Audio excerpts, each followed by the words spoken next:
जय श्री हरि भक्तों।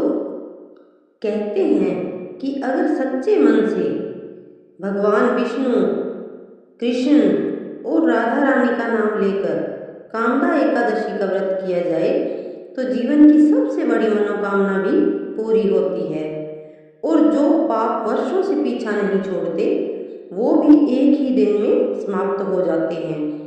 आज मैं आपको सुनाने जा रही हूँ कामदा एकादशी की वो अद्भुत कथा जिसे सुनने मात्र से ही पुण्य की प्राप्ति होती है।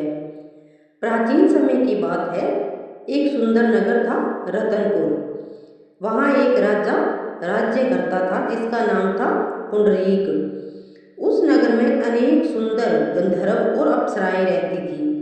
उन्हीं में से एक था ललित और उसकी पत्नी थी ललिता। दोनों एक दूसरे से अत्यंत प्रेम करते थे। एक दिन राजा के दरबार में नृत्य और संगीत हो रहा था।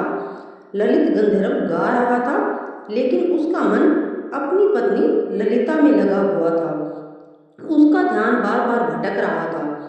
तभी वहां मौजूद एक नाग ने राजा से कहा, महाराज, यह गंधर्व अपना कर्तव्य ठीक से नहीं निभा रहा। राजा क्रोधित हो गए और उन्होंने ललित को भयानक राक्षस बनने का श्राप दे दिया। ललित तुरंत राक्षस बन गया। उसका रूप इतना भयानक हो गया कि सब डर गए, लेकिन उसकी पत्नी ललिता ने उसे नहीं छोड़ा।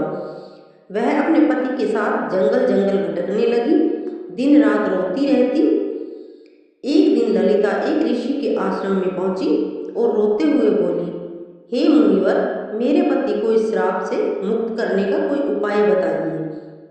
ऋषि बोले, यदि तुम सच्चे मन से कामदा एकादशी का व्रत करोगी तो तुम्हारे पति इस श्राप से मुक्त हो जाएंगे।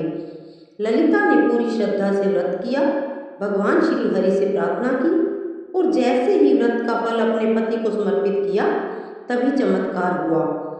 उसका पति फिर से अपने सुंदर गंधर्व रूप में आ गया।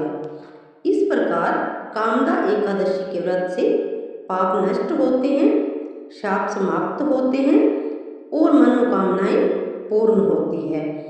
तो भक्तों, अगर आपके जीवन में भी कोई परेशानी है, कोई अधूरी इच्छा है या कोई दुख आपका पीछा नहीं छोड़ रहा, तो एक बार सच्चे मन से कामदा एकादशी का व्रत करके देखिए।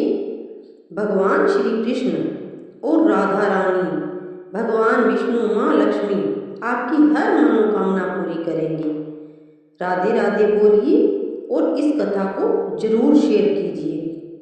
अगर आपको ये कथा, ये जानकारी पसंद आई हो तो वीडियो को लाइक करें और चैनल को सब्सक्राइब करें ताकि आप तक मेरी नई नई कथा या व्रत त्योहार की जानकारी सबसे पहले पहुंच सके। तो बोलिए जय श्री हरि और कमेंट में जरूर लिखिएगा, जय श्री हरि, जय माँ लक्ष्मी।